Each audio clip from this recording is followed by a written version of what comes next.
Do you want to get rich and wealthy? Make money at your own command? There is a mindset and psychology that can get you all the money that you want. Hello everyone, welcome to Wealth Automation Channel. Today I am going to share with you 20 lessons from the psychology of money that changed my life and how it can change yours too. Make sure you watch till the end and you will thank me for it. Let's dive into it. The ability to handle money well has everything to do with behavior than intelligence. And even for really intelligent people, conduct is difficult to teach. That is the reason why I read and extracted 20 lessons from the psychology of money that changes my life, and I believe it will change yours. Because we're all somewhat new to this game, we all do insane things with our money, and what you might consider crazy may make sense to me. We all make decisions based on our own particular experiences, thus nobody is crazy. 1. No one's crazy. Very few people only rely on spreadsheets to make financial decisions. They create them during business meetings or at the dinner table. These are the places where your own history, your own distinct worldview, ego, pride, marketing, and strange incentives all jumbled up into a story that works for you. 2. Luck and risk.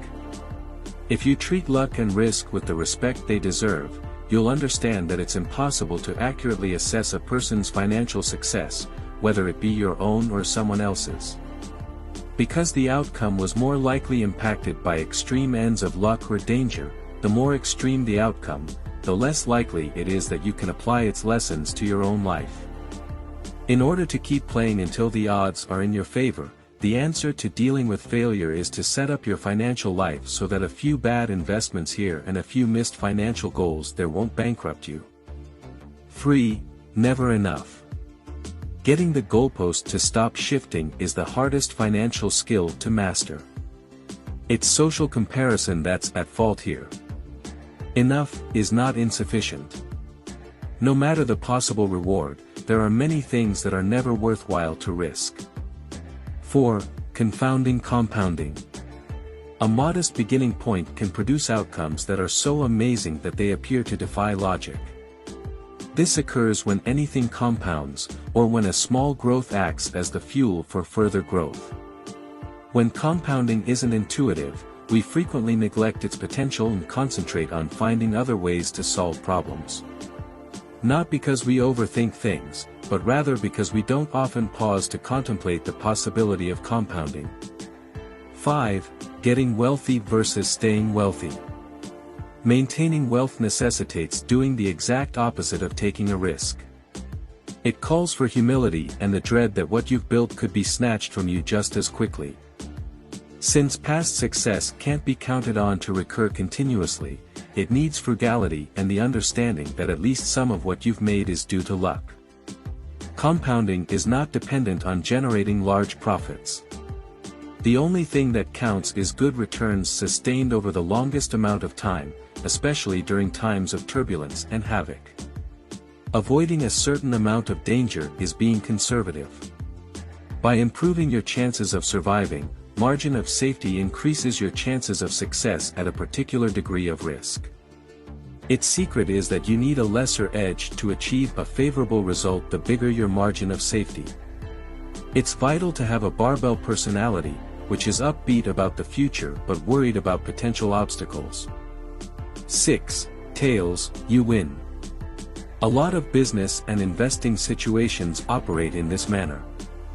When a small number of occurrences may account for the bulk of outcomes, long tails, or the extreme ends of a distribution of outcomes, have a significant impact on the financial world. A small number of successful public businesses, some average performers, and a select few remarkable winners are responsible for the majority of the stock market's returns. You know that many things going wrong, breaking, failing, and falling is common when you accept that tails drive everything in business, investment, and finance. 7. Freedom. Of all the objective conditions of life we have taken into consideration, having a strong sense of control over one's life is a more reliable predictor of positive feelings of well-being. 8. The man in the car paradox. People frequently seek riches as a sign from others that they should be respected and appreciated. But in truth, those other individuals frequently pass by admiring you because they use your riches as a barometer for their own desire to be liked and admired. This is not because they don't think wealth is admirable. 9. Wealth is what you don't see. Wealth is the potential to purchase anything in the future. Its value rests in giving you the freedom, adaptability, and growth to eventually buy more things than you could at the moment. The world is full of people who appear poor but are actually very affluent, as well as people who appear wealthy but are actually living on the verge of bankruptcy. When swiftly assessing the success of others and establishing your own goals, keep this in mind. 10. Save money. Increasing your wealth has more to do with your savings rate than it does with your income or investment returns. Profits from investments can make you wealthy. But it's never certain whether an investment strategy will be successful, how long it will last, or whether the markets will cooperate. Uncertainty surrounds the results. The gap between what you have and what you desire is created when you learn to be content with less money. It is comparable to the gap you acquire from increasing your income but is simpler and more under your control. Saving money is a hedge against life's inevitability of shocking you horribly just when you least expect it. You are compelled to accept whatever ill luck comes your way when you lack control over time. However, if you are adaptable, you will have the time to wait for no-brainer possibilities to present themselves. This is a covert profit from your savings. If you are flexible, you can hold off on making investments or taking advantage of attractive career possibilities. Your likelihood of being able to pick up a new skill when it's required will increase. You'll have more freedom to discover your passion and your specialization and less reason to follow after rivals who can do things you can't. 11. Reasonable versus rational. Reasonable is more realistic and you are more likely to stick with it over the long term, which is what matters most when managing money. Because they are more likely to persevere with their technically flawed plans, the reasonable investors who love them have an advantage. 12. Surprise. Things constantly occur that have never happened before.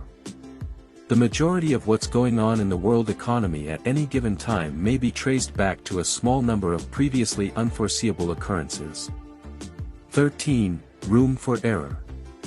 Margin of safety, also known as room for error or redundancy, is the only practical means of navigating a world where probabilities, not certainties, control events.